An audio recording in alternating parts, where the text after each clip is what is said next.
if you don't have your mother with you on this day, it's a very awkward day, you know. And when you have your mother with you on a day like this, cherish her, you know. Yeah. And give her all the love, the attention, not only on this day, but this is just a day that we bring forth. It shows how precious our mothers are. Our mothers plays a big role in our lives. Yes. And we don't see it in that way. Sometimes our mothers don't even know how much we value them because we don't make it known. So at all times, value your parents, value your mother. On a random time, give her a hug. Say to her, I love you. While she's shouting at you, while she's, you know, saying things to you that make you feel awkward, just tell that woman that. You know, that is the hardest time you can say that, but our mothers means a lot to us. We have so much to say. I have so much to say about my mother in good times that I had with her, that I still have with her, but it's just that she's not around. Brandon knows. We have so much values, things that my mother has shown us. And it has never left. You see, your mother teaches you certain things that will never leave you. Never leave you. And sometimes people think that maybe they say, your mother spoils you a lot, whatever. But there's certain things that you take from your mother. Your mother has a reason why she treats you that way.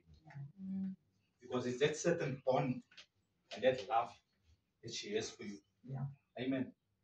Proverbs 31:30 says, Charm is deceptive and beauty is fleeting, but a woman fear the Lord. The woman that fears the Lord is to be praised. Amen. So our mothers, and most times their knees are sore, their knees are open spiritually because they pray for us as youngsters. Us as youngsters sometimes, or for us as children, we speak about youngsters is because when we're in our teen or in our young ages, that's when we do things to our parents, but they still always welcome us in. You know, I remember a time in my life when I was going through so many things with my mother. When I would come back to my mother, when everybody is shunning me down, when everybody is in their own, you know, they treat you awkward, their facial expressions towards you is awkward that you can pick up, but your mother still embraces you. Yeah. Your mother brings you in and your mother says, let me go fill that bath of water for you. Come, my child, come back. Your mother makes that thing happen for you. Yes. And in most times, we give least honor back to them. Yeah. We can bluff them, maybe go to shop and buy them a chocolate and say, yeah, mommy. But sometimes your mother just wants you to say, mommy, I really appreciate you. Yeah. Mommy, I really honor you. Mommy, I really adore you. Mommy, I really love you. Mommy, I just wish that I could do more for you. Just sometimes let her know. Because sometimes your mother is so empty inside because there's nothing that's coming back to her. Yeah. Amen. But God is saying this morning, let us also give that back to our mothers. Not only on Mother's Day. Mother's Day is recognized one of the biggest days. It's comparing to Christmas. That's how big this day is. Yeah. So we should know how important the mother is. Amen. So I would just like every male to please stand to your feet. Every male in this place, stand to your feet. Whether you feel how. But if there's a woman in this place here, I just want us just to give them a clap and just say, just in thanks for everything. Because I believe if it was not for a woman today, we would not be here. Amen. We would not be here. And it's times that we stand as the head of the homes, we stand as men, but we sometimes push them away. We sometimes don't tell them what they need to hear, even as husbands. Amen. You may be seated. Amen. So my title is a courageous mother. I want to thank once again. I want to just greet all the mothers. Mom, thank you for everything. Thank you for being a mother to everyone. Celine, thank you for being a mother to everyone. Tanya, Auntie Mary, spiritual mother, mother to be. Thank you. Bunnies. Thank you, Bunnies, for being a mother. Everyone, every woman in this place, I'm not referring to mothers only. A woman in this place carries that.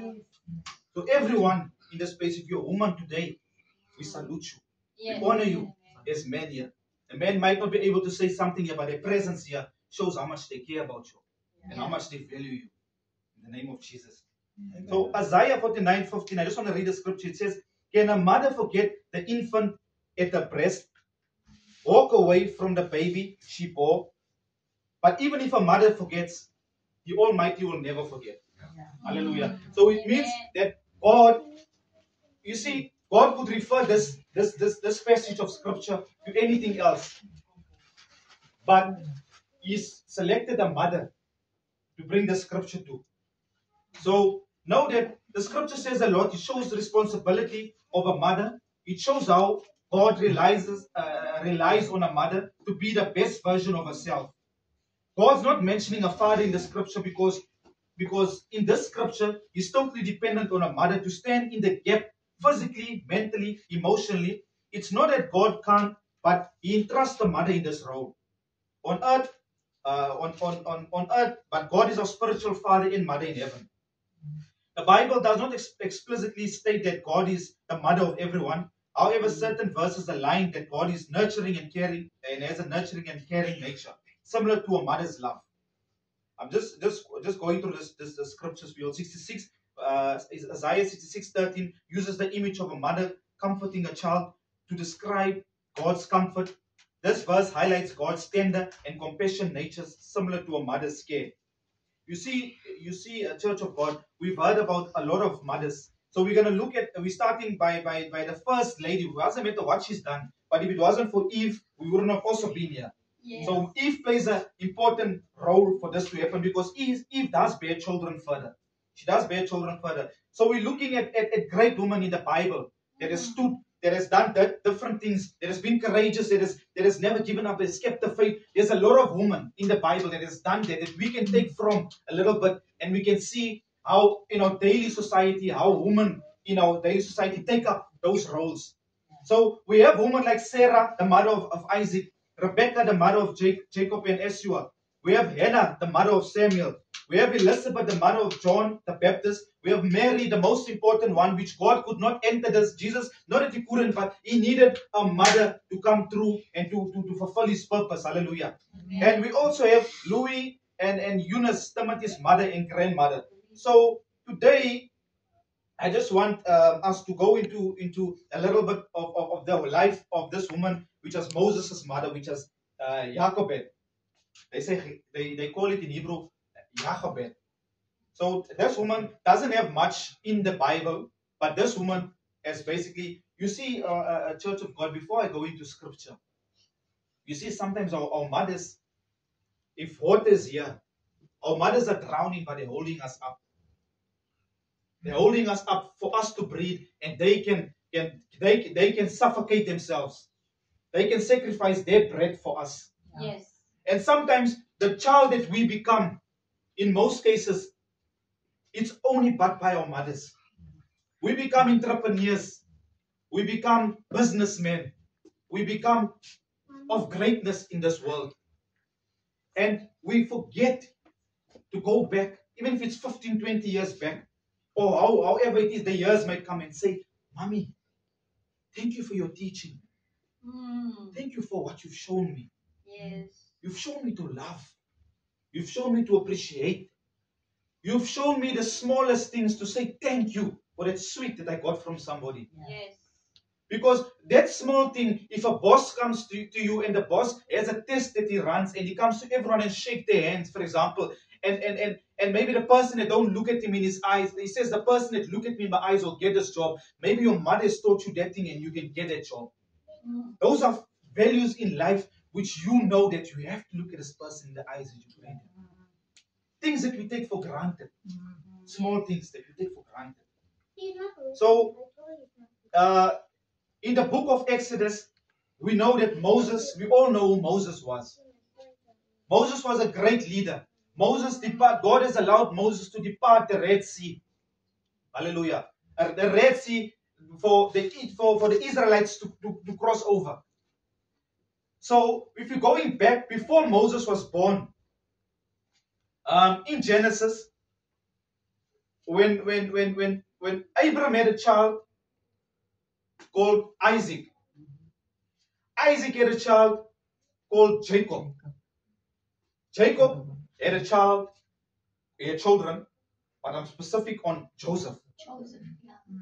Joseph had stepbrothers.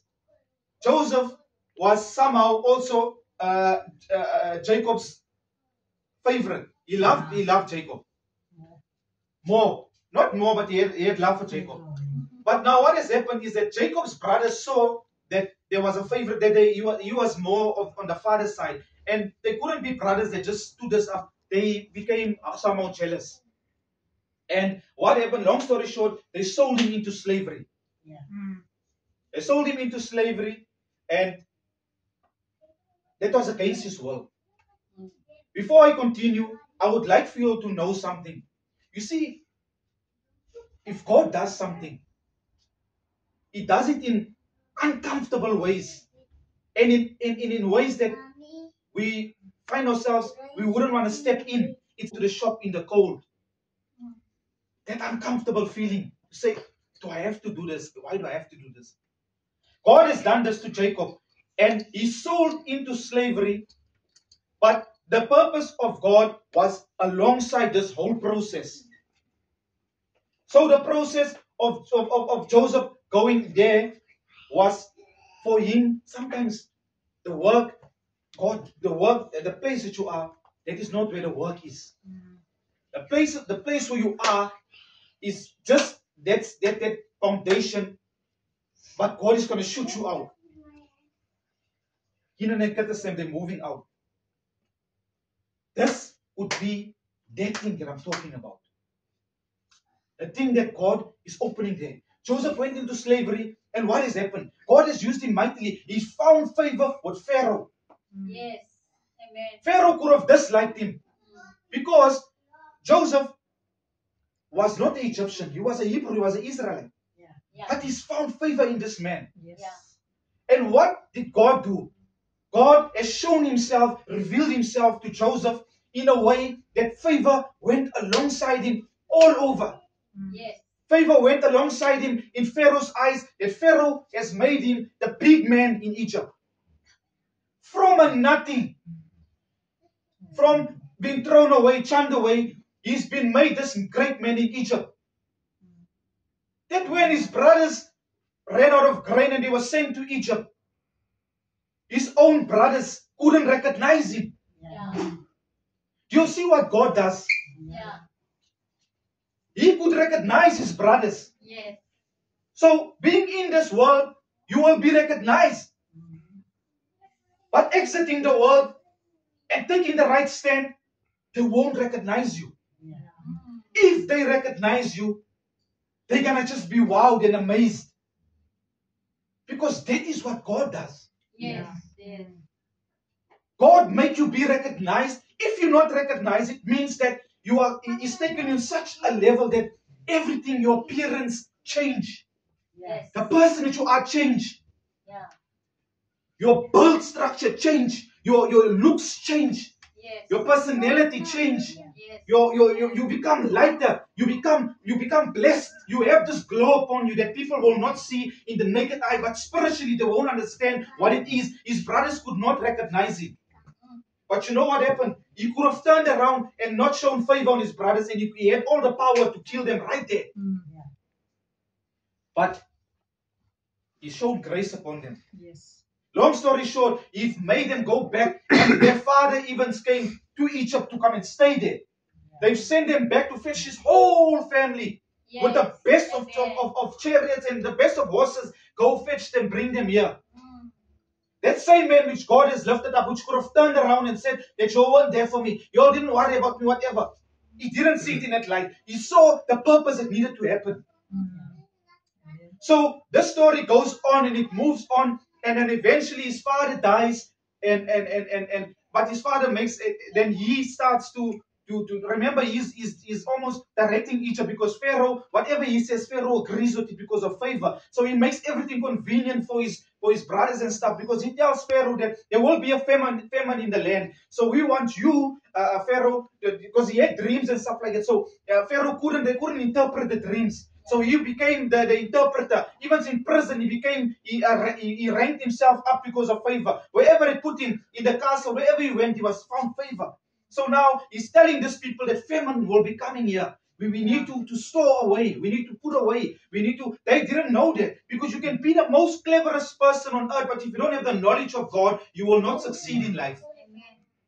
He knew because God has spoken to him. He knew the direction that God is believed, that everything that God has spoken, he's not keeping it to himself. Sometimes children of God, God speaks to us even as youngsters here. God lays something in our spirits, but we think sometimes we're too weak to speak it out. Sometimes if it's something in the spirit, speak it out. Because that can change somebody's life in direction.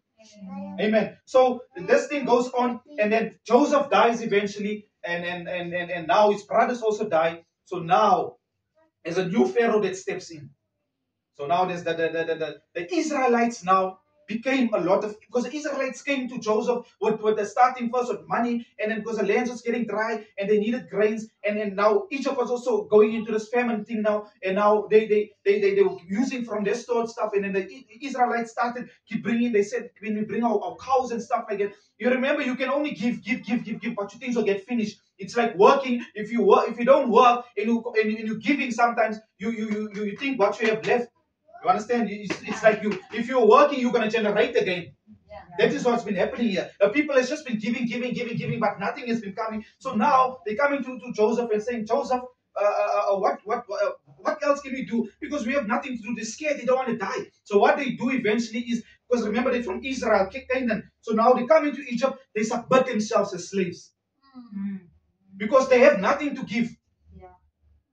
They're giving themselves to Egypt to surrender and say, take hold, take it, take my life. Let me work for you. Whatever it is I need to do, I need to survive. I need to, So this is what has happened. And then obviously Joseph was in charge of this. Joseph had a heart. He could see that this people was battling. He could see this. And Joseph basically has seen them through and stuff like that.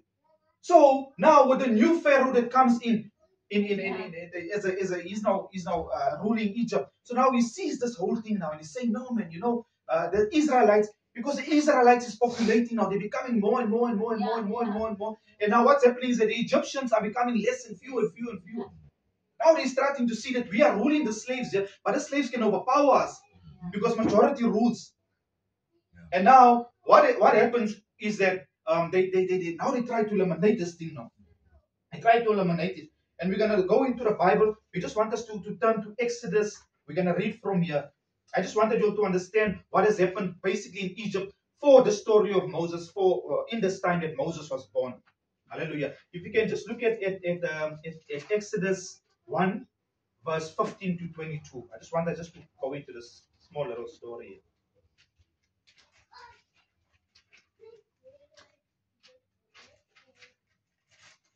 Exodus 1, verse 15 to 22.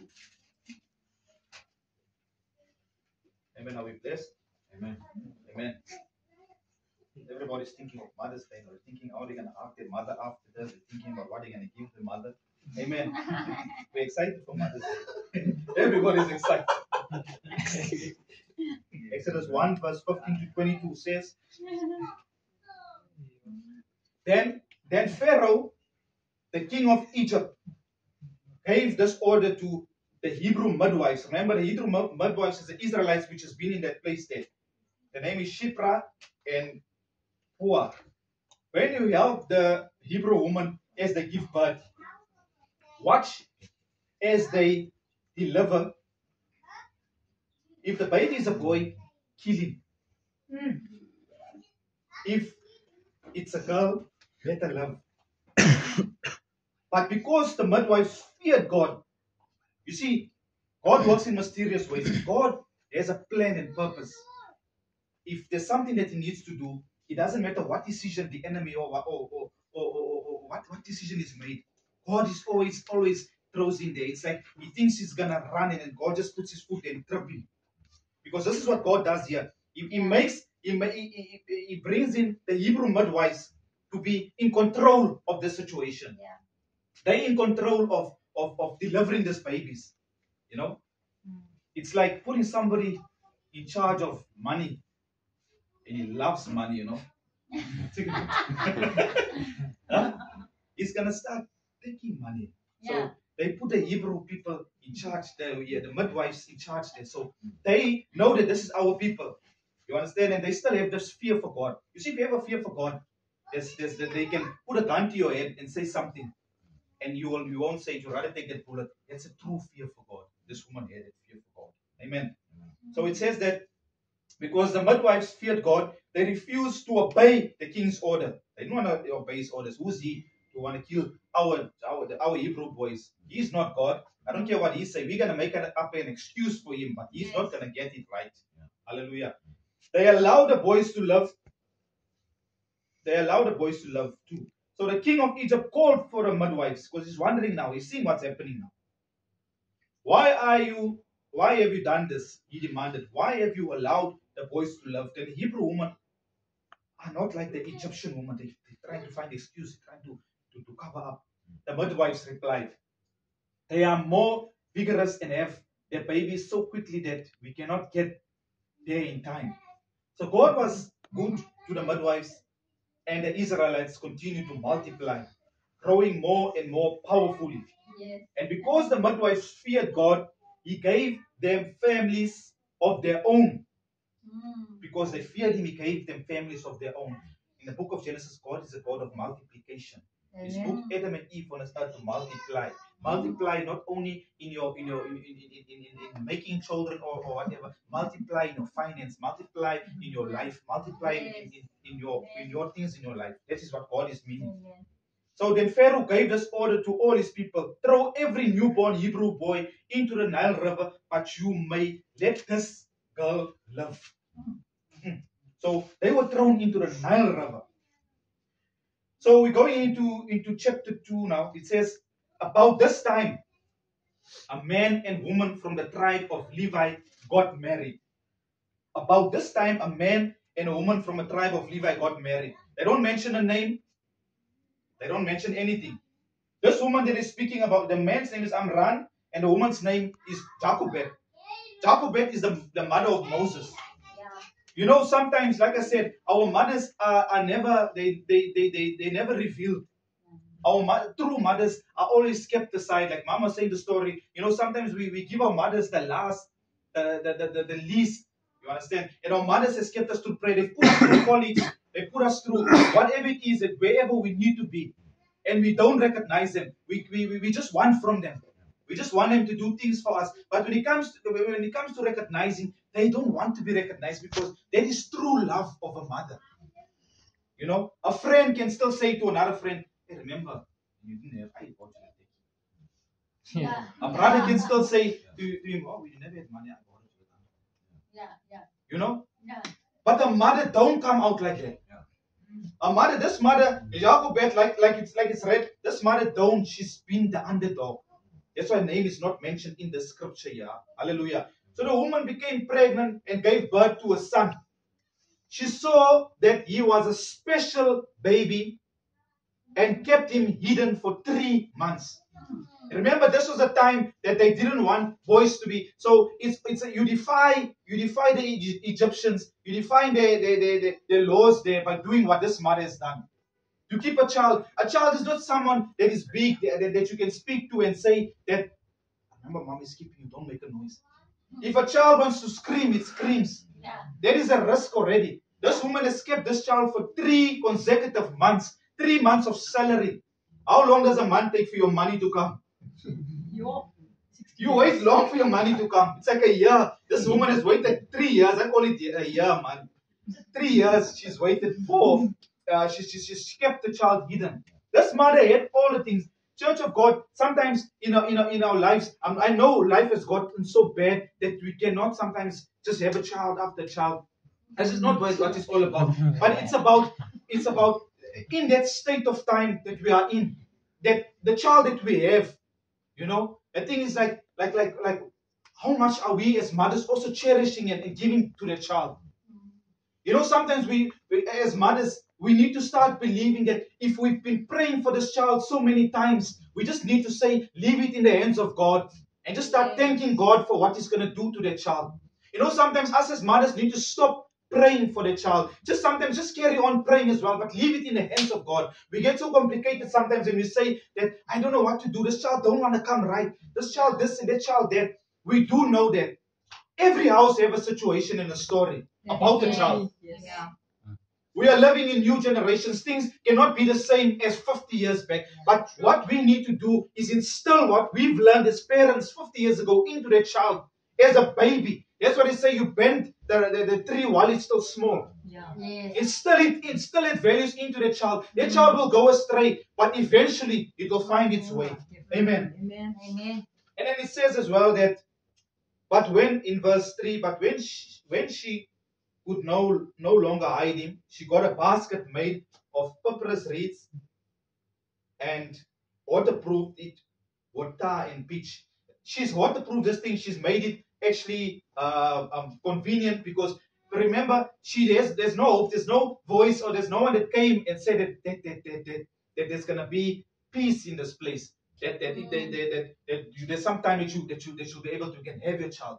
But this woman has believed that's my child. That I'm not going to kill my child. Rather, I'm going to protect him till the very end. And that's what mothers do. Real mothers do. They protect the child till the very end. In harder situations, if a child runs in here that is broken in by somebody and the cops come, they beat him, that mother will push the child aside and say, hey, leave my child.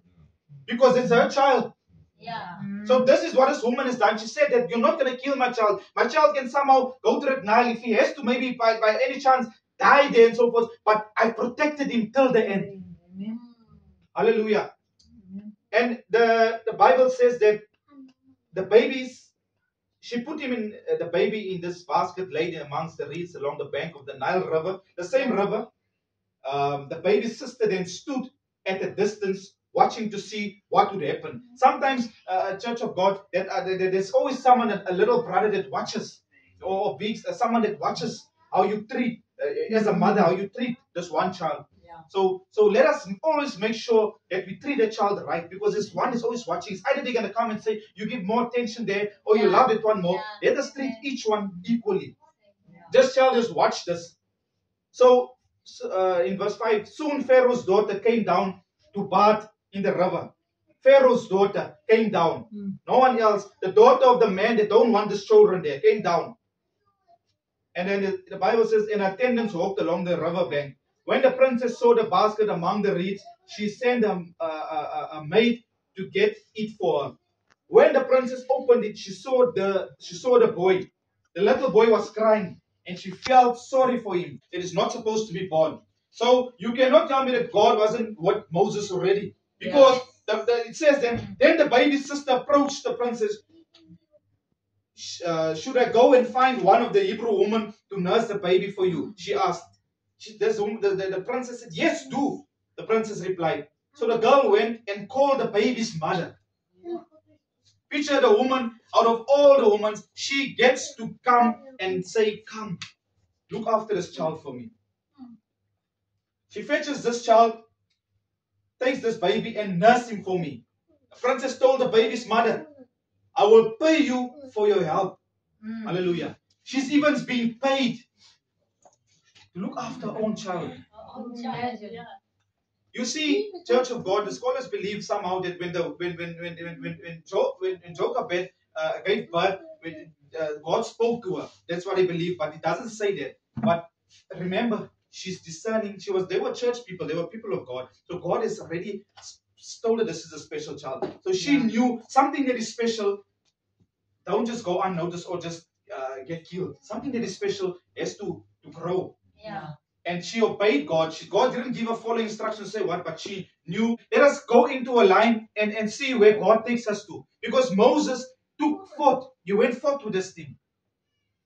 And the things that they've done in Egypt, he's taken them, the Israelites, out of Egypt. He's done that. So, the glory goes to God, but look at the mother that he had. A mother of compassion.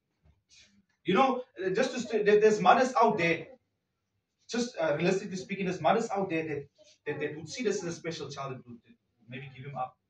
They wouldn't care. Like kill, like say, right, you know. But there's mothers out there that would love their child and send him out. So I want to just read out something for you. So it says that a mother can love, a mother can be joy, a mother she can give money. Most of us we like money from our mothers. A mother can give time. A mother can give an ear